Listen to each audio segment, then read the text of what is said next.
Be honest with me. How many times have you seen someone on social media brag about surviving on 3 or 4 hours sleep, working every hour of every single day and acting like that is something to aspire to? And how many times have you thought, even for a second, that maybe you should be doing the same? Yep, I've been there too. I've lived that. And it took burning out multiple times and dealing with autoimmune responses that I'm still navigating today to realize that narrative around hustle culture is not just toxic, it is genuinely dangerous. Welcome back to another episode of the Freedom Method podcast. My name is Sophie Biggerstaff. I'm your host, and today's episode is one that I think you need to hear, especially if you're building a business and wondering why the hustle culture approach isn't working for you, or worse, why it's working on paper but making you feel absolutely terrible. My guest today is Noor, and you might know her from LinkedIn, where she's built a community of over 21,000 people in just 13 months. She's known as the Systems Girl, which is a self-proclaimed title and honestly perfectly fitting.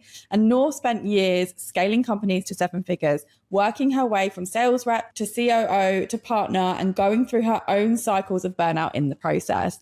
Now she helps CEOs and entrepreneurs build businesses that actually feel good, built on the right structures and systems, so you can have a life outside your work without sacrificing the results. And this conversation, honestly, was on such a level, like it went on for so much longer than we planned to record for, because we have exactly the same values. In this conversation, we went so deep on why so many of us end up burned out before we even question whether there's another way of working, and the reality behind the shiny highlights reel that you see from big creators online. Then we look at how to actually build a sustainable and scalable business without killing yourself in the process. And we talk about systems, not in this scary corporate restrict your creativity kind of way, but in a way that's like, how do you actually get your time back to do some of the things that you love doing? Because not all of us want to be working 24/7 every single day. Now, before we dive in, I do just want to mention something, because you are listening to this and thinking, okay, but how do I actually start building a business that gives me freedom? Because you're worried about burning out. You don't want to succumb to hustle culture. I'm running another edition of my Freedom Business Bootcamp. I ran this very recently, and honestly, the first one was incredible. We had so many amazing people turn up and realize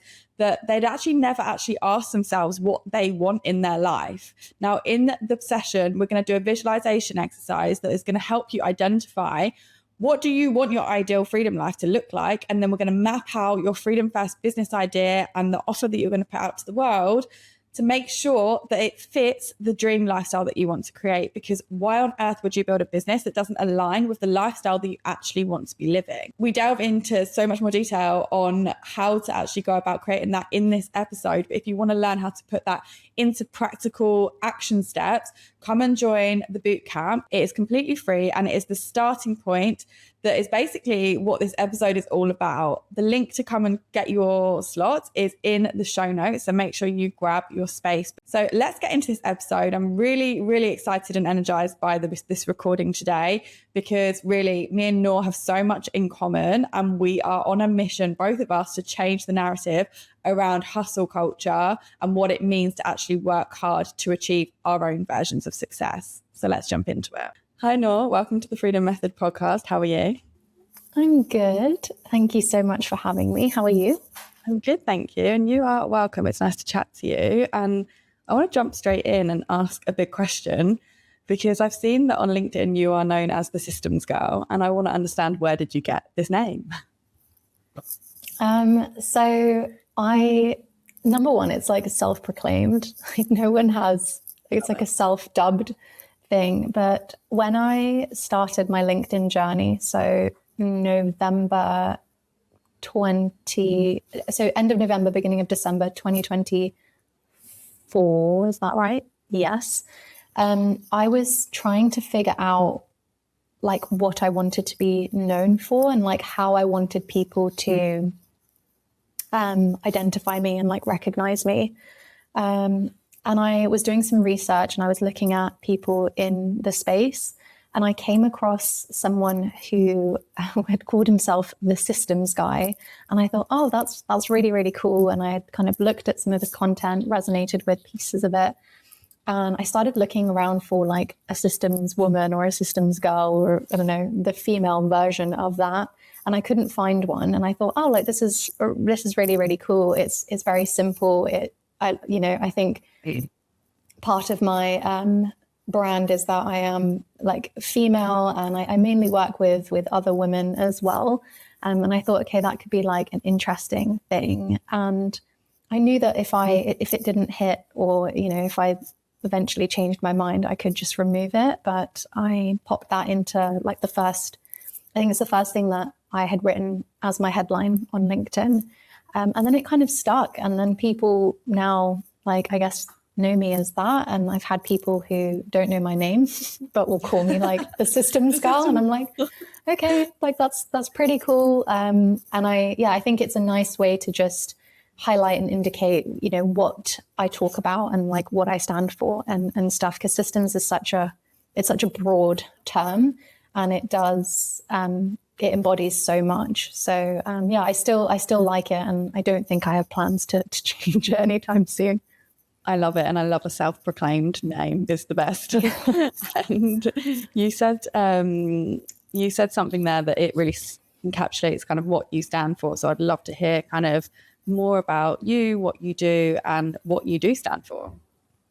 Yeah. So I have been in the business world for 6-7 years now. And in that time, I have had a few ventures myself, but the bulk of that time I spent building a company. So I started as a sales rep, and then kind of worked my way up quite quickly to managing and leading the sales team, and then eventually fell into operations and COO of the company, and then I became a partner. And in that time, I felt a lot of pressures from the online business world as to how I needed to operate, how I needed to show up, what being someone pretty high up in a business meant, what it looked like, what success looked like. And I tried for a really long time to kind of fit into that little mold of what I should be, who I should be. And it didn't work. To make a long story short, I went through a few cycles of burnout, and I just wasn't very happy. And I think it wasn't something that at the time I had the language to articulate how I was feeling, why I was feeling that way. And eventually I decided to leave that business because I realized through a few very unique people in the online business space and kind of looking at them and interacting with them that it didn't actually have to be this way. And I guess the beauty about being in business and entrepreneurship in general is that you get to define what that looks like for you. But I think so many people don't know that, or don't feel like they can, but like myself, feel like they have to sit into this little tiny mold. So what I guess stand for now and what I talk about now online is very anti that mold. So I'm very anti hustle culture.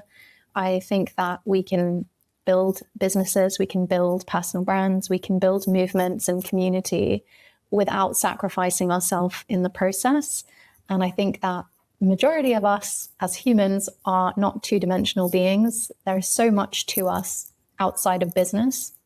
And I think there's this notion that if you are serious about being an entrepreneur and building something that is bigger than yourself, then that is it. You can't do anything else, or you shouldn't, because if you do, it means that you're less serious about what it is you're trying to build.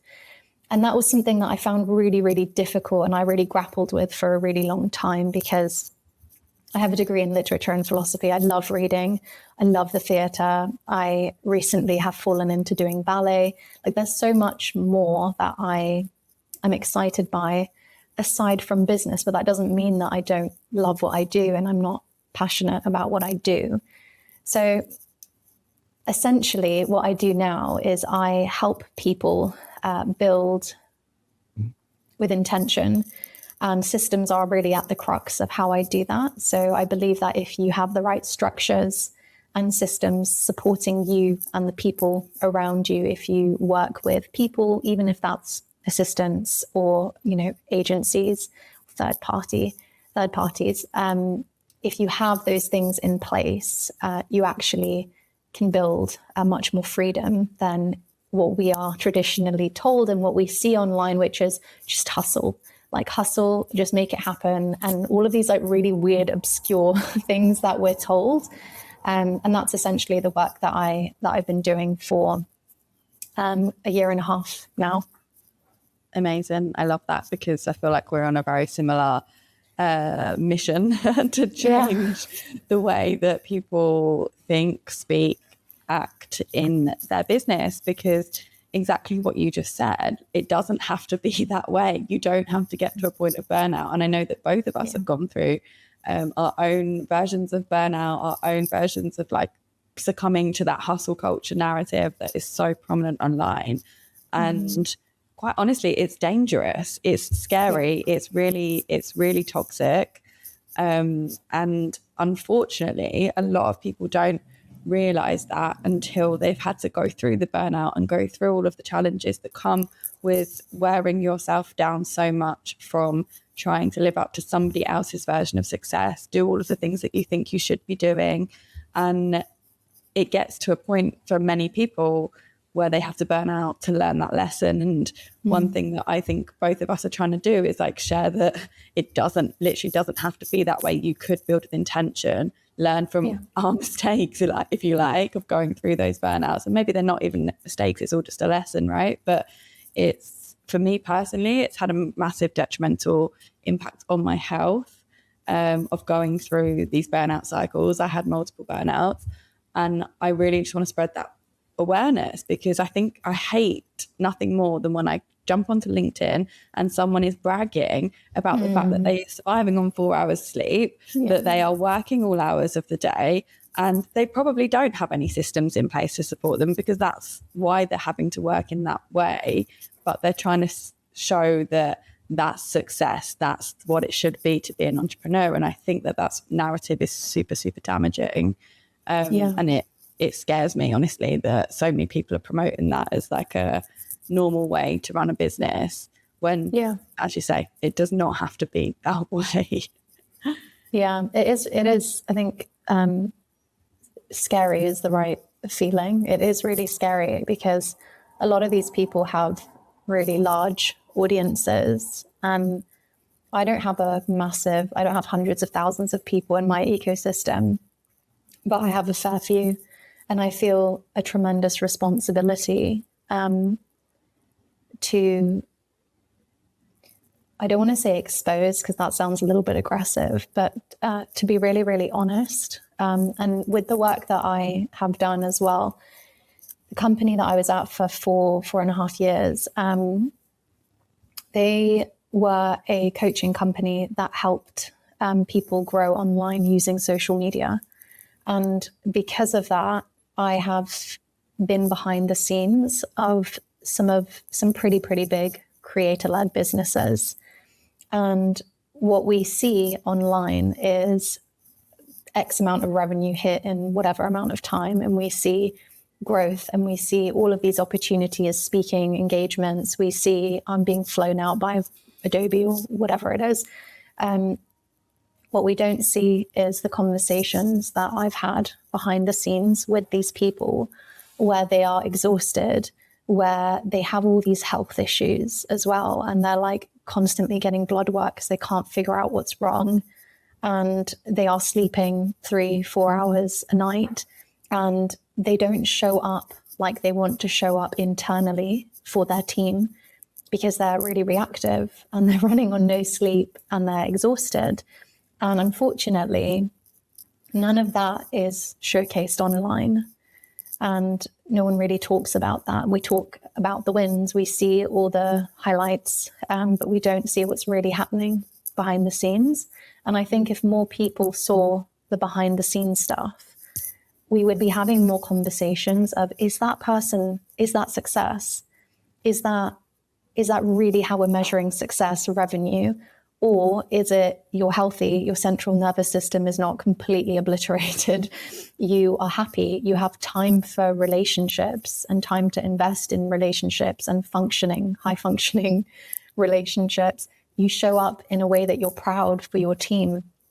Like, we don't really fixate on those things. We fixate on like the 10K months, the 50K months. And all of this stuff, but we fail to kind of pull back the veil. And I think that's something I'm really passionate about as well, is just being really, really honest with what's actually happening behind the scenes. I think that's something that really frustrates me about the LinkedIn online space is most people aren't showcasing the low points, and there are a lot of low points. And usually when we see those like highlight reels, there's a lot of low points that came before and during the highlight reel, but like no one's talking about that stuff. And so all we see is I slept 3 hours and then I hit this revenue month. I hit this new, milestone. And then when you see that in your brain goes, okay, so in order to be successful and hit that milestone, I then have to sacrifice sleep, sacrifice loved ones, sacrifice myself, my health, etc. And it's just not the case at all. No. Even as you're talking, like my whole body is oh no, having like a visceral reaction. My whole body is tensing up because I've been there, like, and I am still battling with the health stuff. Like, I have so many. The only way I can describe it without going into loads of detail is autoimmune responses in my body from having so many years of chronic stress, so many years of living in hustle culture. And that's not just in the entrepreneurship world. This was also in my 9-to-5 world. I worked in a environment that was a lot of pressure, and for absolutely no reason, I was buying clothes. Like, it's so stupid when I think about how much strain I put on my body for the fact that I was literally just buying products that people then go and buy themselves for hundreds and thousands of pounds. Like, it makes no sense to me anymore in hindsight, but it's really damaging. Like, when you have, because I don't think we're educated enough. One of the problems is that I don't think we're educated enough around our nervous system and the impact that actually has on our health, and like the mind body connection. And there's a massive misunderstanding around that narrative as a baseline in general. But because we're not educated on that, we don't understand the impact that stress has on our body. And like, we can maybe understand it from like a really surface level, but when you live in a state of chronic stress, it puts so much strain on every part of your body, and your body eventually says no. Your body eventually is like, off, like, you wore me down, this is too much, and it will hard stop you. And that has happened to me multiple times particularly in the past like 6 years that I have been running my own business, because I didn't understand that the success is actually the journey and enjoying the process and trying to see what you can offer somebody else rather than what you can get for yourself. And it took me a really long time to come to that realization. And so many times that I kept being like sidetracking, even though that might not have been what I wanted to do. I saw it online because someone else was doing something. I was like, I should do it like that. Or maybe that's why I haven't had the success yet. Or maybe that's why this XYZ isn't working. Maybe I should try this.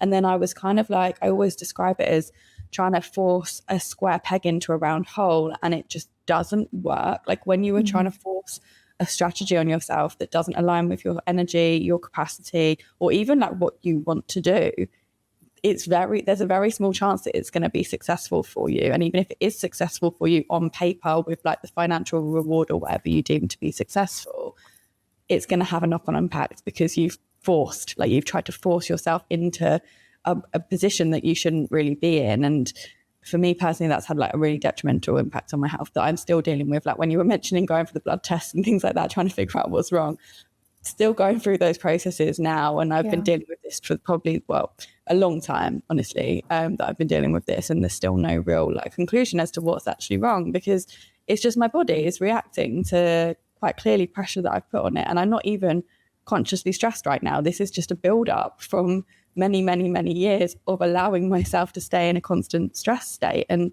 this is, again, why I'm so passionate about talking about this as well, because I don't want someone else to go through what I'm going through, honestly. It's not fun. It's actually quite debilitating. Like, sometimes I wake up and I'm like, I can't even function because my body isn't working properly.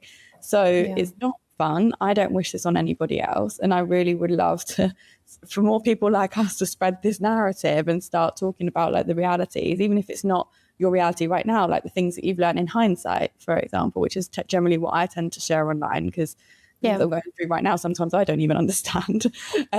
So I guess it's a process, but like, why do you think so many people let it get to the point of burnout before they realize that this isn't actually a sustainable way to operate?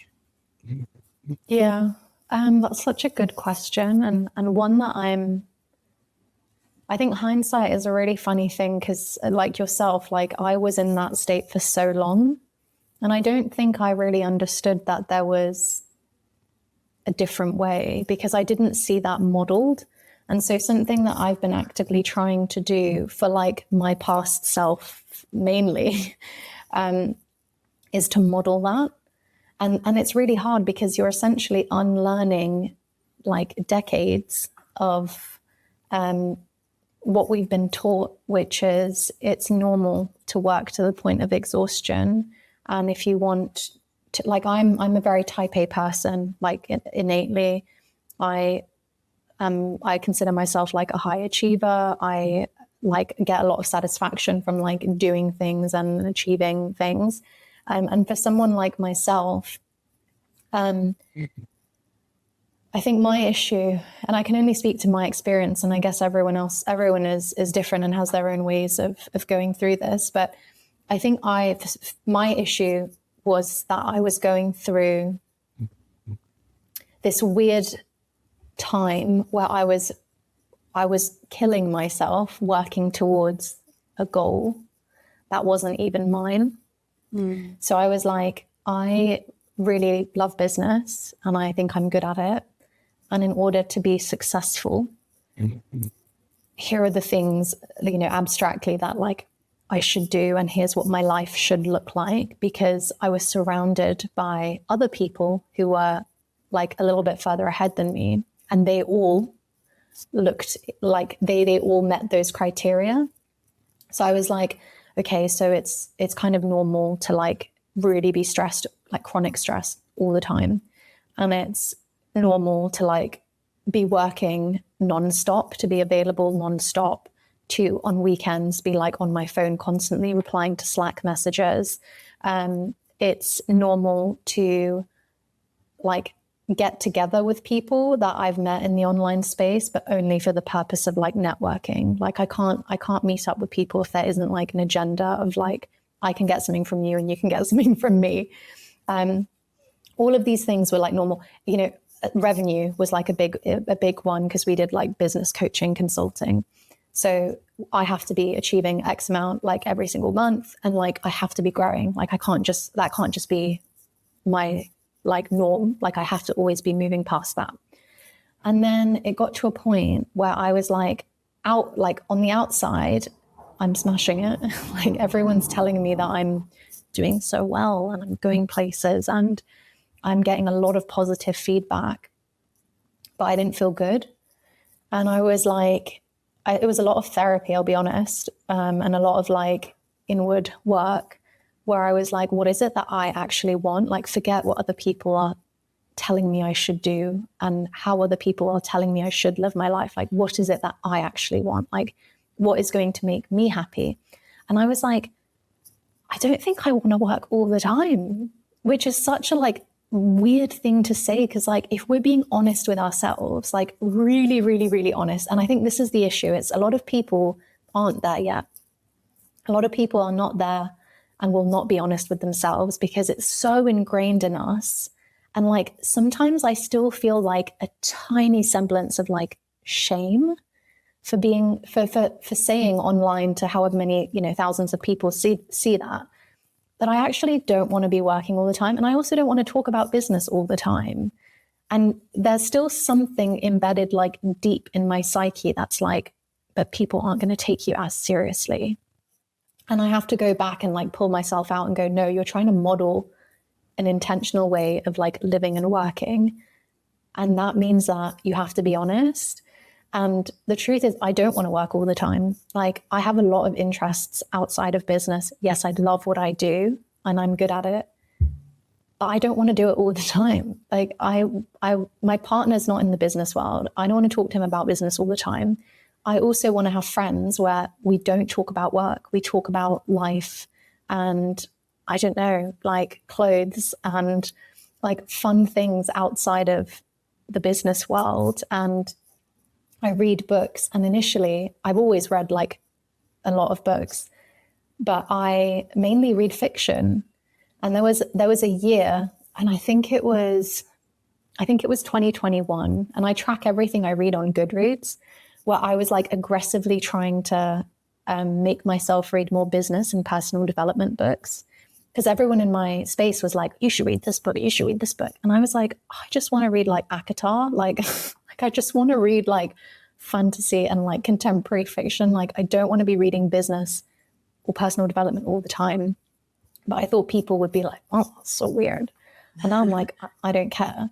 So I think the first step is like, to answer your question, I think people get stuck in this. People fall into this because I don't think that we are taught to ask ourselves that question and be completely honest with ourselves. And the question is like, what do you want your life to look like? How do you want your life to feel? And so many of us go from school to university or school to work, and we don't have time. We don't have like space to really sit with that question. And I think most people just want a happy, peaceful, and slower life.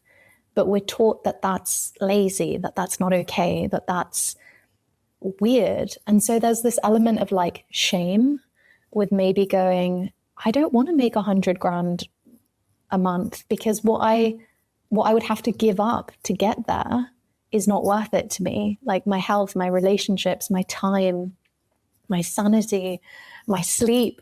I'm not willing to forego those things, even for a short period of time to get to some arbitrary number. I would rather support myself, save, work 5 hours a day, with people that I really like and respect and not have to speak to the crazies, and chill with my partner and go to the theater and take a ballet class and cuddle my dog. Like that to me is a good life. I don't want to be jetting to New York to give a talk and then sleeping 1 hour on a red eye and then coming back to London and then working 12 hours and then doing this thing and meeting this. Like that to me does not sound good at all. So I think that's why, and that's why I always encourage people, like whenever people do calls with me, when I do like advisory or consulting, the first thing I ask them is like, well, what is it that you want? What's your goal? And how does that look? And how does that feel? And they're like, oh, that's a weird question. And I'm like, think about it, and they're like, well, we made this amount. I'm like, no, I'm not asking about numbers. And I'm asking you what you want your life to look like. What does it feel like? Does it feel, high cortisol, stress? Like paint that picture for me. And they're like, what the hell? Like, this is meant to be a business call. Like, why are you asking me this? But from that, we extract everything else. But it's something that a lot of people don't ask themselves and don't really sit with. And sometimes it's really hard to be completely honest. And like, we don't know. And if you had asked me maybe like 2-3 years ago, what's the answer to that question? I wasn't being honest with myself, but I didn't know at the time. I would have told you something completely different. Like, yeah, like loads of speaking engagements and like, just like, working a lot and like working on the beach. I'm like, if I'm on the beach, I don't want to be working. Like, when did we normalize this? Like, you're replying to Slack messages on the beach. It's like, no, I want to be reading my book. Like, I don't want to be talking to you if I'm on the beach. So yeah, I don't know what you think about that. And like, from your experience, why you feel there are so many people that I guess are stuck in that like burnout cycle. I agree with everything you've said. And I also don't want to work every hour of every day. I live on an island. I want to go to the beach and read my book. And I think there's two things. I think one is like a lack of awareness around that's even like, is that even something that you're allowed to do? Do you know, like, are you even allowed to ask yourself what you want? Because I think we're roughly the same age. I'm 34. You just mentioned you're in your early 30s as well. So I think like the generation before us never really had those choices, right? Like I think we grew up in the millennial era, and we've got a lot of choice.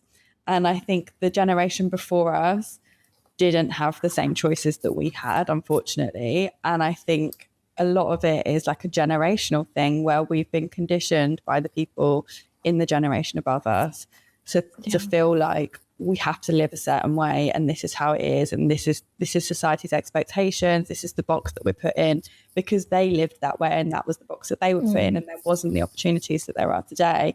And I think that carries through, and that if you aren't then, the second point is, if you aren't then expanded into something else that's possible for you, how on earth are you meant to know? You know, like it's no one's fault if you don't know what you don't know at the end of the day. So it's, I think, one, because people think that that's the only way to be because that's all they've been modeled and that's all they've been shown. And two, they're not seeing it. They don't even know where to look for it. They don't even know that that's a question that they can ask.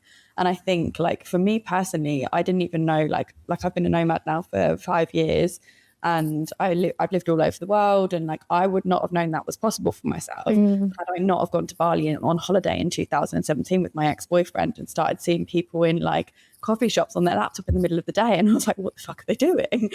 How are they working from here? It doesn't make any sense.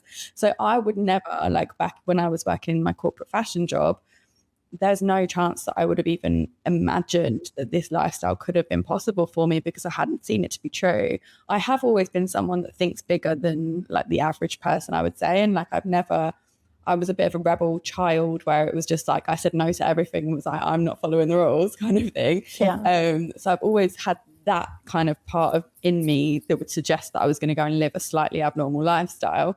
But did I know what that looked like? No, not until I was expanded into it. So even going through my own burnout cycles, I built my business when I lived in London through COVID, and I built my business based on hustle culture because that was all I really knew. And at the time, everybody else was building businesses from their homes. And also, what else was I doing? We were in lockdown.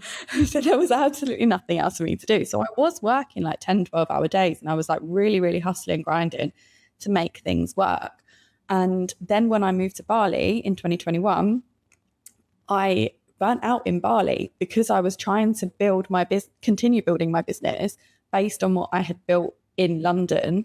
And that just didn't work. Obviously, like I've like slowed my pace of life down. I now want to go and explore the beaches, the temples. I want to go and meet new people. I want to go and eat all the nice food, but I can't do that if I'm hustling. So I think sometimes, again, if you don't know what you don't know, right? So like I didn't know that was what building a business was going to look like in Bali. So until I was expanded into that, it's like, okay, that's what it looks like. And I think that's why it is so important to have these conversations, like even just seeing one of our posts on LinkedIn talking about this subject, or even listening to this podcast, that's an expansion into saying, oh, like I've always wondered why like this hustle vibe or like working 10 hours a day didn't feel good for me. Maybe I need to explore this. And I actually hosted a masterclass. So my method that I teach is very similar to what you just described, in the sense of like, what do you want? What do you want your life to look like? And then let's work backwards from that. And I hosted a masterclass literally last night where I taught that method to people that were just starting their business. And pretty much every single one of them was like, I've never even thought about like the freedom that I want. And then I did like a little visualization exercise with them to help them like step into like, what could that look like for you? And every single one of them described like peace, tranquility, like feeling of calm kind of thing as the goal that they wanted. But yet they were building a business or trying to build a business that maybe doesn't actually align with that goal. And I think it's the number one question that you should be asking if you're going to build a business, because business is hard as it is. Why are we making it harder for ourselves? Like, why are we going to make ourselves miserable in the process? And if we're putting all of this effort and work into building something that is quote unquote successful, but then we can't actually enjoy that success, what's the point? Like, life is way too short for that. And I don't think people put two and two together that's what they're doing. And going back to what you said about like being around like big creators and seeing the back end of that, I feel for them, honestly. I feel sorry for them, like, because they've got quote unquote success on paper of like what we think success looks like, but they must be miserable. Honestly, they must be miserable. They're burnt out, they're tired. And how are they, even if you're making 6-figure months, how on earth are you, what's the point? Like, what are you doing with the money? It's just hoarding, and then you get so sick that you can't even go out and spend it. Like, I don't understand what the logic is. So yeah, I fully resonate with everything that you've said, and it's it's a big problem, I think, in the creator landscape, in the entrepreneurship landscape. And I think that there's also this this misconception around like what hustle is and what hard work is, because I think they're two very separate things. And hustle culture to me is like killing yourself essentially for what you're doing and burning yourself to the ground and not looking after yourself, not prioritizing you as the human, you as the founder of whatever business it is that you're running, and just going all in on the actions that you're taking to achieve like a vanity metric. Whereas if you are working hard, you can still work hard, because you could like set a timer for, like you said, 5-6 hours a day. You could still go all in on that 5-6 hours a day, but then you've still got the rest of your day to go in and do whatever the hell you want and really live and look after yourself. And I think a lot of people get confused by that narrative of like, oh, we're anti-hustle culture, that means we shouldn't be working hard. That's not the case. Like, you can still work hard, just don't kill yourself in the process. Yeah, 100%. And like, I think this whole thing of like hustling is hilarious because, or it's not hilarious, it's very dangerous. But one of the things that I do with the CEOs that I work with is we look at their calendar, because one of the things that people come to me with is like, I'm so busy, and like usually there's the bottleneck is like I can't break past a certain point, so the business is stuck. And the thing that they think is the issue is like time. It's like, I don't have enough time. I'm so busy. I can't do the things that I need to do in order to move the business forward. It's never time. Like, I've been doing this work for 6 years now. It's never time. So we look at their calendar and they're like, yeah, I'm working like 16-hour days. And I'm like, you're not. Like I can see your calendar, and like you're probably doing maybe 2-3 hours of work a day. And the rest is like fluffy things. It's like, there's no communications cadence for the team. So they're on Slack all the time, and that's eating up a lot of their bandwidth.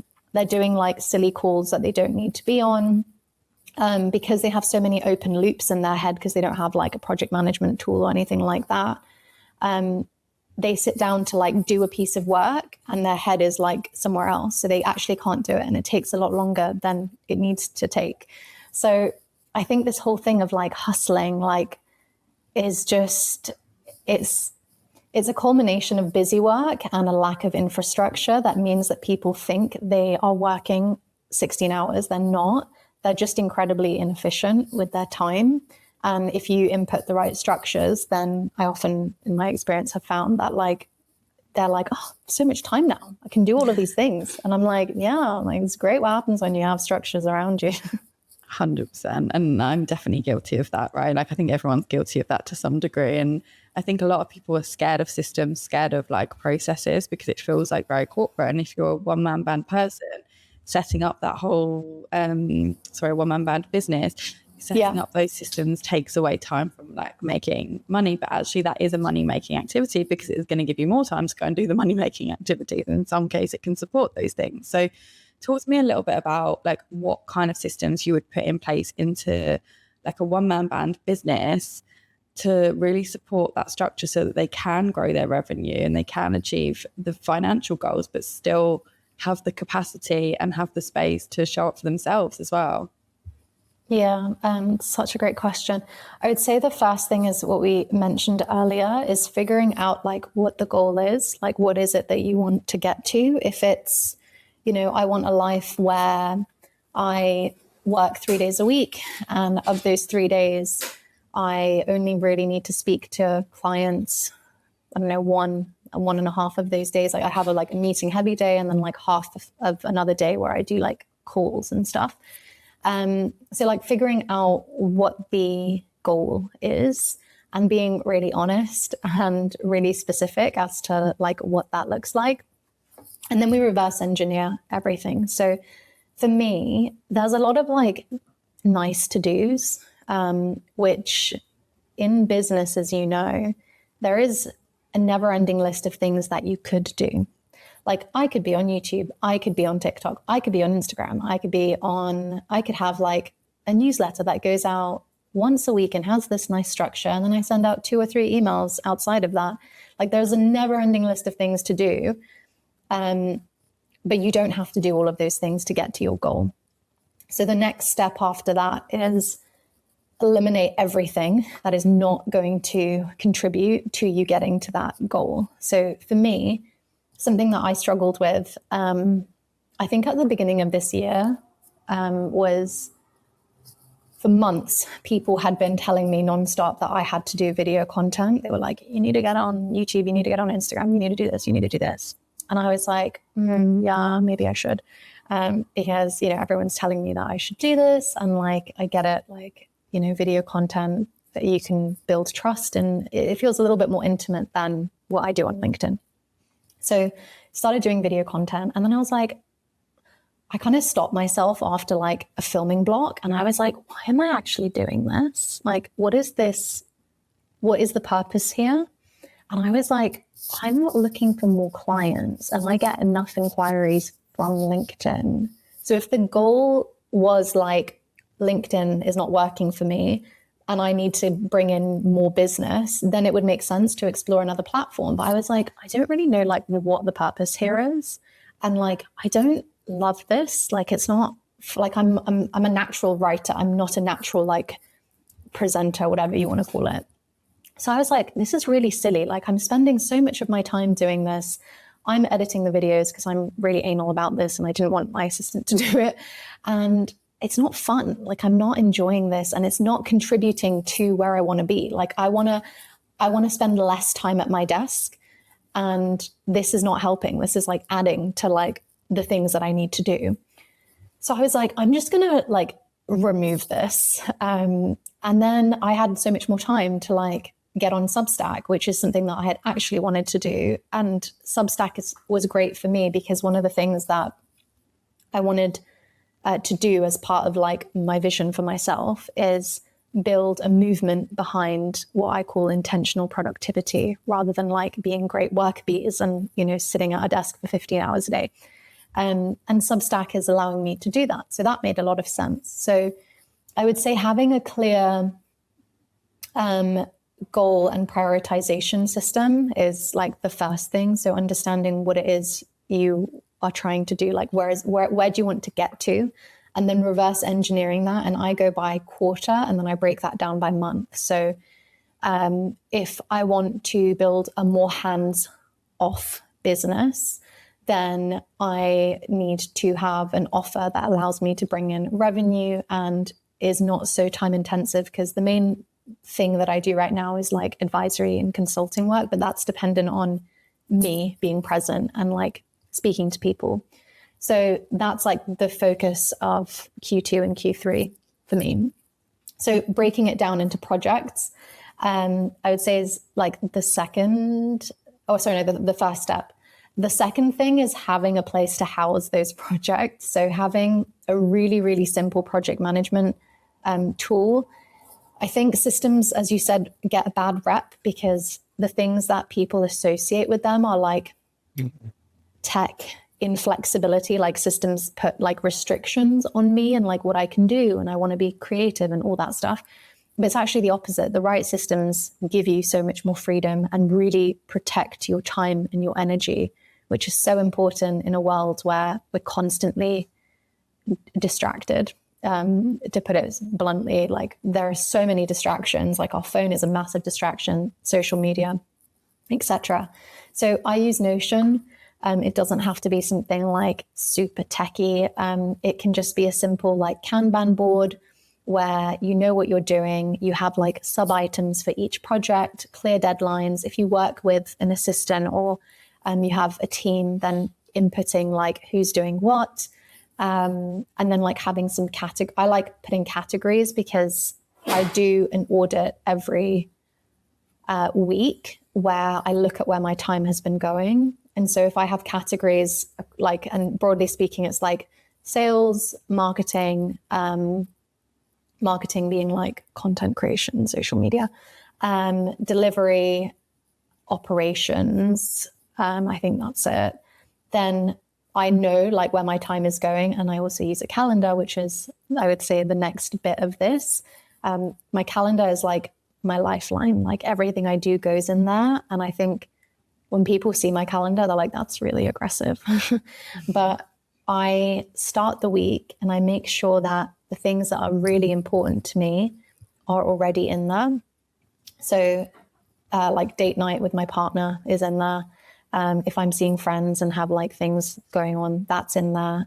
Movement, like my ballet classes, like my unwinding time in the morning, or like my wind up time in the morning, and then wind down in the evening, like no tech, nothing. Those are in there. And then I block my meetings. So once I've put like all the things that make sure that I can show up and operate in a capacity that I'm really like proud and happy with, then I'm like, okay, Mondays, Wednesdays, and Fridays, I do calls, ideally in the morning, and then in the afternoon, I don't have calls.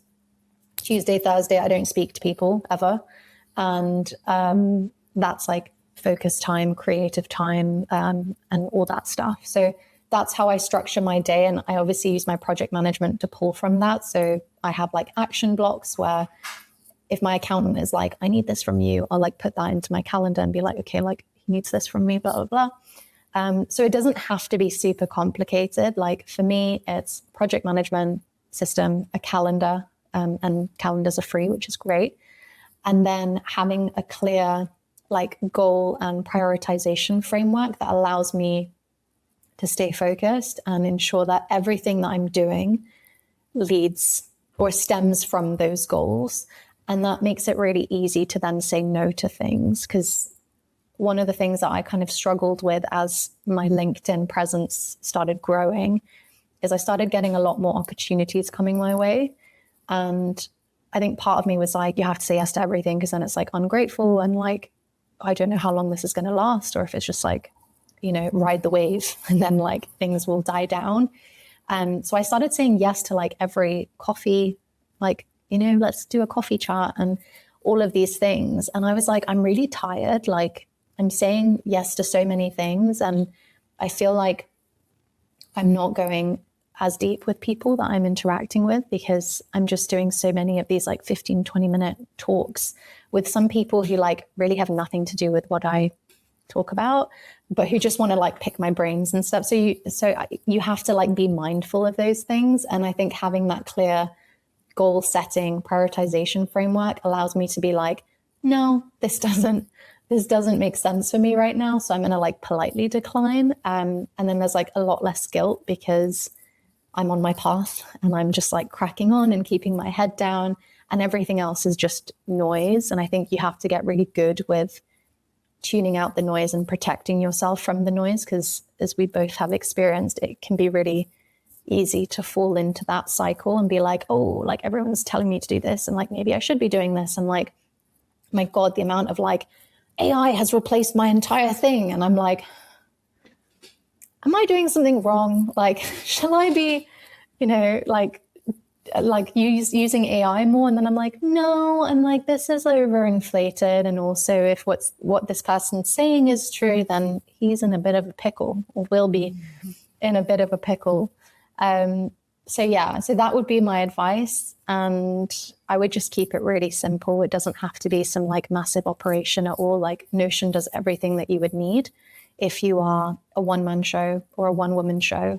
And even like I worked with an assistant for about 8 months, and she was great, and she was on Notion, and she was part of like my project management system. So it doesn't have to be something complicated at all. You said so many great things in that, and I'm back Notion also. Like Notion is my number one tool. I love it so much. My whole life and business is in Notion, and I couldn't live without it. And I think, systems don't need to be overcomplicated at all. And I think what scares people is like putting yourself within these barriers, right? But although we want freedom needs some level of barrier to be contained within. Yeah. otherwise it can like swirl into chaos. And I think people get scared of that in case it takes away the freedom, but actually gives you so much more freedom, because you mentioned earlier about like open loops. You can close so many open loops, but you've got a structure like that. And open loops are what, and making too many decisions is what drains our energy. So I love everything that you shared there in terms of advice. And I also loved what you said around, you tried to start creating the video content and then had to ask yourself why. And I think that that's a really big thing, and something that I just want to touch on is we get told this narrative of like, oh my God, you should be on TikTok, you should be on Instagram, because that's where everybody is, and da da da da. We should be creating for all of these platforms. And like you said, we could go down the rabbit hole of like trying every single marketing channel. And I've definitely been guilty of that in the past. But it took me a really long time to give myself permission to only show up on one place, which is LinkedIn. And I do have other smaller marketing tactics going on in the background, but generally LinkedIn is my number one channel. And since I've channeled all of my energy and attention into that, the growth has been like so much faster than any other channel where I've been trying to dabble in XYZ. And I think it's a lot about, I always kind of give the advice that you have to market either to your strengths or like within a way that you would consume. So you mentioned that you're a writer. I also love writing. So LinkedIn is my natural platform. Like I don't mind creating video content at all, but it's not I hate the editing part of that. It's not my forte. I'm not that creative to think about like how to structure it and make it look really cool. But writing, give me anything to write about, I will write about it, and very quickly, because that's just a natural ability. And since I've leaned into my natural ability, their results have definitely paid off. And the other thing that I tend to suggest to people is like, how do you consume? Because I don't look at Instagram and TikTok. Like I have no idea what's going on those platforms. I look at stories every now and again, but generally I don't see your Instagram posts. So like, how on earth am I meant to create good content for those channels? And what would the point be, going back to what you said around like, you get clients from LinkedIn, so like, what are you using these channels for? It needs to have a really valid reason, and it needs to fit within your remit in order to actually work for you. Otherwise you're just adding on something unnecessarily and like doing the busy tasks that you don't need to do. And I think people need more permission to step away from those, because even today I literally had a conversation with a girl who was like, oh, I'm thinking about coming back into my business after an extended period of time off, but I just can't bear the fact of creating content for Instagram. I was like, well, don't then. Like, what? She's a copywriter. I'm like, lean into your writing skills and like do something around that. Or if you're going to go down the route of Instagram, do carousels. You can write the carousel and just dump it in a template. Like it's not as hard as you're making it sound, but it's, people just don't realize that. And I think they need a lot of permission to not do the things that they've been told to do. But yeah, it's amazing that you found so much growth on LinkedIn. And I know that it's brought quite a lot of opportunities for you. And what advice would you give to someone that is struggling to lean into a channel and trying to like disperse their energy? Like, how do you generally advise people to choose the channels that they're marketing on? For me, it was really easy when I started and I had chosen LinkedIn, or I was in the process of choosing LinkedIn, because I knew that I think the first thing to acknowledge is, if you want to build intentionally, you have limited time and bandwidth. So you cannot do everything to a good standard. And I didn't want to be one of those people who just like pumps a load of content and it's shit. Like I didn't want to do that. It's like, if I want to build something for myself and I want to build this movement and I want to challenge the way that people see business and work and life, then it needs to be good. Like it can't be this, I'm going to be omnipresent, but it's going to be really shit quality. And so for me, I have like a lot of gripe with Instagram, because almost everything on that platform feels really inauthentic to me. And this is coming from someone who has been behind the scenes of a lot of creators.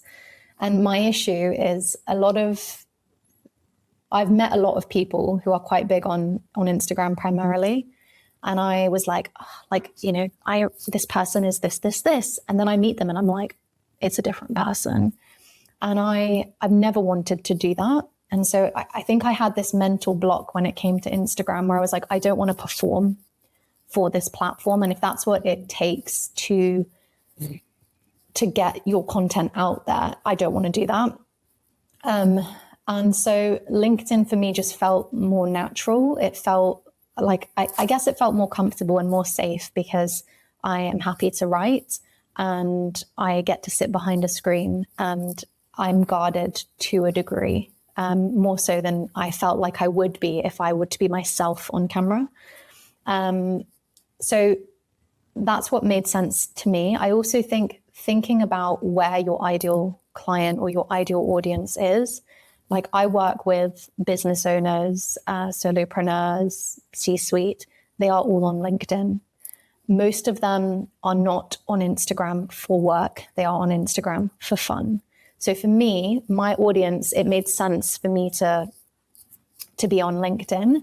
And it was also something I enjoyed. And I think that's really important because systems will get you so far in terms of consistency. But one of two things will happen if you force yourself to do something that you don't like. The first is that you stop doing it after a period of time because you just are not happy, you're not having fun. So that's number one. The second is that your content gets really shit and it becomes really like what everyone else is writing. You start to be like you're not writing like from yourself, you're writing to perform, you're writing for other people, you're writing what you think people want to read. And I see that a lot on LinkedIn now. I'm sure you do as well, where there are like a lot of people who I used to really enjoy reading their stuff and I used to follow and I used to get excited when they popped up on my feed. And now I see their stuff and I'm like, unfollow or mute or like whatever it is on LinkedIn where you tell the platform that you're not interested in that stuff anymore. Because I'm like, oh, I've read this post 5 times today and it's like the same shit and the same structure and the same bloody infographic and I'm just over it. So I think it's really important to pick something that is sustainable for you.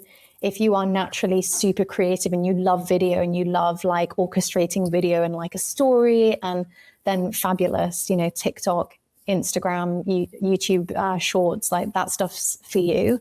If you're like, no, I'm much more of a writer, I prefer to do this sort of sit at my laptop and just like pour away and like it's therapy, then, LinkedIn and Substack and emails and that stuff is really, really good. So I would say pick something that you can do, you'll be able to like sustain for a long period of time. And something that makes sense given your audience and like who you're trying to attract. If you're, working with business people, LinkedIn is fantastic. But again, if you're working with more like creatives, agencies, then maybe something like Instagram makes more sense. Yeah, it's all about just leaning into like what's right for you, right? There is no right or wrong answer. And anybody that tells you, oh my God, you must market on this in this way is, for me, a massive red flag because it's all down to you. And I think, it's really important to lean into like your own energy, your capacity, and most importantly, like you said, what you're going to maintain consistently, because essentially marketing compounds over a long period of time and it has to maintain a level of consistency for you to actually get the results from it. And people in this world give up very easily because they don't see the results and they're like, oh, let me try something new. And I've definitely been guilty of that as well. But you see the results when you stay somewhere for a period of time and you keep consistently repeating the same message. So whatever you can do consistently is where you should be marketing. Yeah, and I think that's such a good point as well. Like, I think consistency is so underrated. I went to an event, it wasn't an event, like a little meetup with some people on LinkedIn in London a few months ago. And there was this guy who asked, he was like, oh yeah, like what's your LinkedIn? I kind of gave him my name and he looked up and he went, holy shit, like you have a big audience. And I was like, yeah, I mean, like, I try not to look at the numbers because it kind of freaks me out, but yeah, sure. And he's like, how long did you say you've been doing this? And I at the time it was about a year that I'd been on LinkedIn. He was like mind blown. And I was like, yeah, I don't really have, I think if you're in different industries, like the numbers, look different, mean different things. But he was like, so this is going to piss you off. So maybe this is a good like closing point. You can just go and like seethe. And he went, he's like, oh, you know what? It's so unfair because like, you know, a young, like good looking girl comes along and, you know, her profile like explodes. And then he's like, I've been doing this for like 10 years now. And, you know, I have like, I don't know, like maybe 4,000 people, maybe a bit less on his LinkedIn. And I just kind of looked at him and I was like, have you been doing this consistently for 10 years? And he went, well, and I went, have you been posting every single day for 10 years?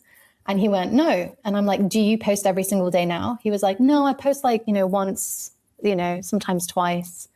And I'm like, okay, I posted every single day for about 6 or 7 months. And then I posted 6 days a week till now, till like today, till we're talking. And I didn't miss a single day. On my birthday, I posted. On Christmas, I posted without fail. I've never recycled content. I'm always posting new stuff. Like it's me writing new shit. I also don't use AI to write. I write all my stuff. And I'm like, when you can say that you have done that, if you still have not grown, come back to me and then we can talk about whether it's fair or not. And he was like, and I think that's like, again, a lot of people are like, they post, you know, for a week and they're like, oh, I haven't gotten like, you know, 1,000 views. This is so annoying. And I'm like, I didn't get like, no one saw my stuff, my first few posts, but I posted every single day at the same time without fail over the Christmas period where like LinkedIn was like a ghost town. But I was like, this is great because like there aren't as many people on the platform and I'm just testing to see what works and trying to find my feet. So I just think a lot of people aren't willing to do the hard work, and consistency is so underrated. Like it's not that hard. You have to, I think Alex Hormozy, who like I have gripe with, but like sometimes he says things and I'm like, that makes sense. He said something like, you just have to outperform most people. Like you have, like in terms of your consistency, and it's really not that hard to do it. It's like most people give up, as you said, way too early. And that really frustrates me because people will often remark on like my growth and they'll be like, you grew so fast. I'm like, did you do, like, here's what I did. And they're like, and I'm like, it's not, I didn't like swallow a magic pill and like, there was no secret formula. It was just, I was willing to put in the time and the energy and the effort over 6 months and a year and a half now. And most people are not willing to do that. So like, if you are willing to do that, you will grow, you will get results. And if you're constantly iterating and being like, oh, that didn't do very well, like, why not? Like, what else, what does well? And you can approach it in like with a critical mind, you know, you'll grow and you'll do well. And it's not rocket science. It's not rocket science, but a lot of people feel like it is. Yeah. And yeah, that story did piss me off. You're right. I thought it would. But I love your response to it. So amazing. And totally right. Like if you do something for long enough, and there's a good point in what you just said around like you were working hard, you put the hard work in, but you weren't hustling. You weren't killing yourself to do it. You were doing what needed to be done and you made that your priority, and you weren't dispersing your focus. You were focusing on one channel and you weren't killing yourself in the process, but you still worked hard and you still got results. So I think there is something to be said. And one question I did want to ask you before we just close, and it's quite a big question, is do you think a business can scale to multi 7 figures without that element of like that hustle culture? Like, is that a realistic thing to suggest possible if you have the right systems and things in place? Yeah, I do. And I've seen it done before. I think it absolutely is true. It's possible. I think it just requires extreme focus. So like, no to everything else that is not this path. And that's really, really, really, really hard to do. And as you get bigger in the business world, as you start to become more known, it becomes harder because like to stay on that path, because you get more opportunities and you get more people and you get more events and, you know, things coming your way. And it can be really hard to go, you know, this is something that maybe I wanted once in a blue moon, but this isn't what makes sense for me right now. Like I've been approached with a few like paid brand work, and I've only said yes to one.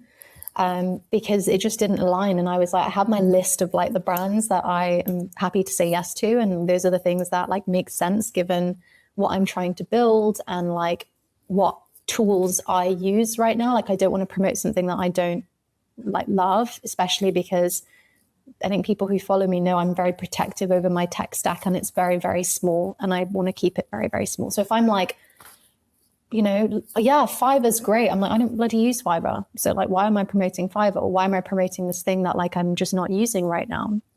So I think it's possible. It's really, really hard. And it requires skill sets that most people don't have honed and like really struggle with. So things like focus, things like time management become really, really, really important when you are scaling and you're scaling to that degree.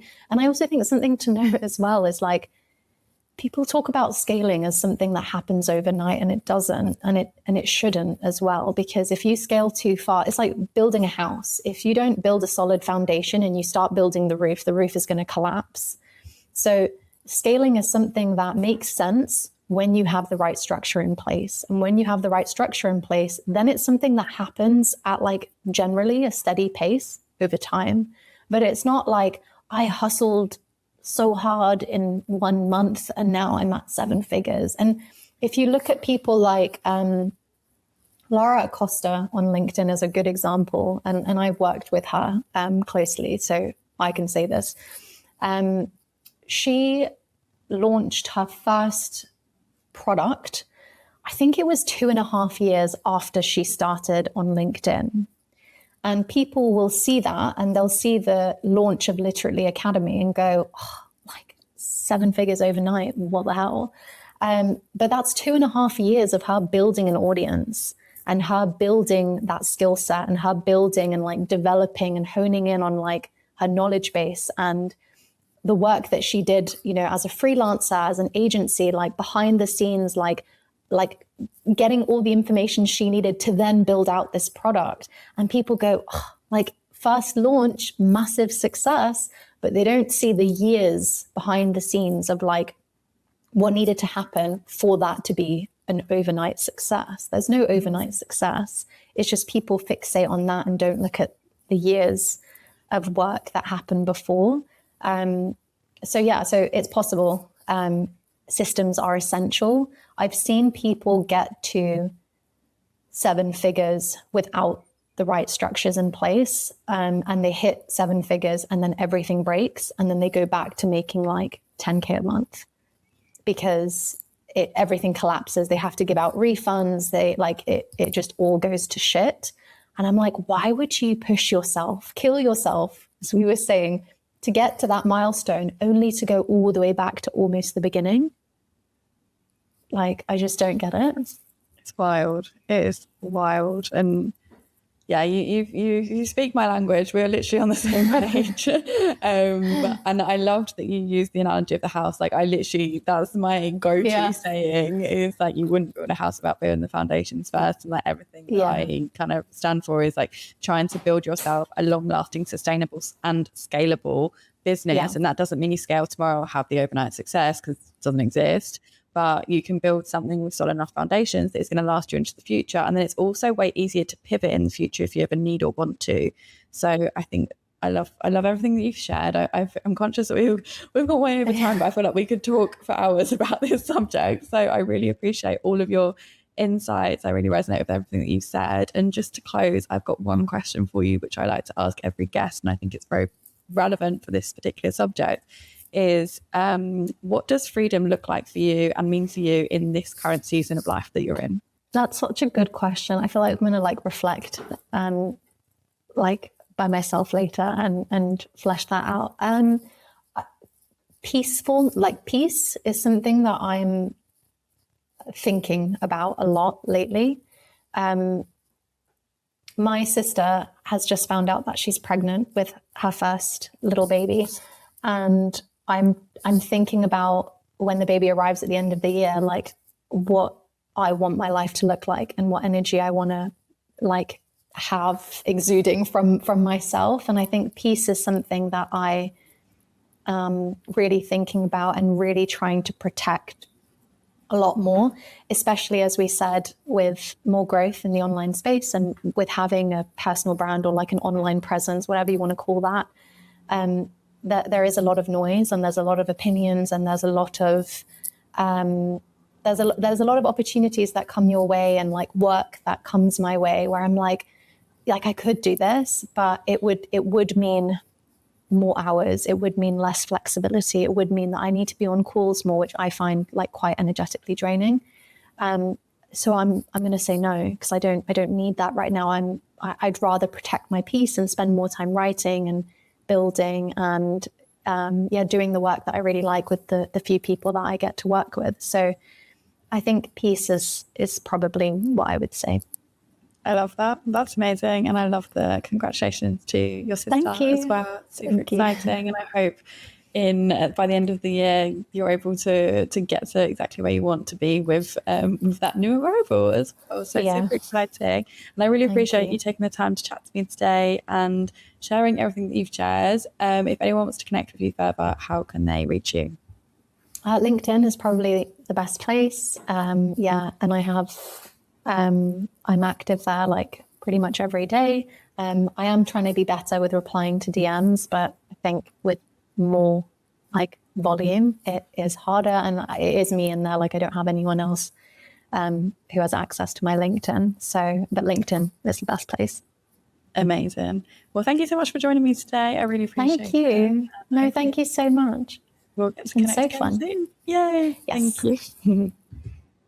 Thanks for listening to today's episode of the Freedom Method podcast. And I honestly could have talked to Noor for hours. Like we were on that call then for an hour, but we just get it. We just get each other. We get each other's mission. And as we said, the anti-hustle culture thing is not about being lazy or not working hard. It's actually just being about really intentional in the way that you are working, and building a business that is actually sustainable for you to maintain, and having systems that protect your time and energy so that you can show up well, show up consistently in not just your business, but in your relationships and for yourself as well. If this episode hit a nerve, and it might have done because this topic isn't widely spoken about yet, I want you to come and join my Freedom Business Bootcamp, because this is where we're going to take everything we talked about today and make it into a practical reality for you and for your online business. If you haven't started your business, this is going to be a really great way to start from the foundations up, like we mentioned in today's episode, to really look at what do you want? What does your ideal life look like? And build yourself a business that allows you to get there.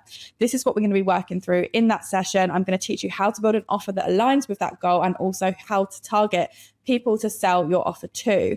The link to register for the bootcamp is in the show notes, and I would love to see you there. And if you enjoyed today's episode, please share it with someone who needs to hear it. Leave a like or subscribe if you haven't already. It genuinely helps more people find the show. And then come and find me on LinkedIn and Noor on LinkedIn, because we are there every day, and I would love to hear your thoughts on this episode. I'll see you next time.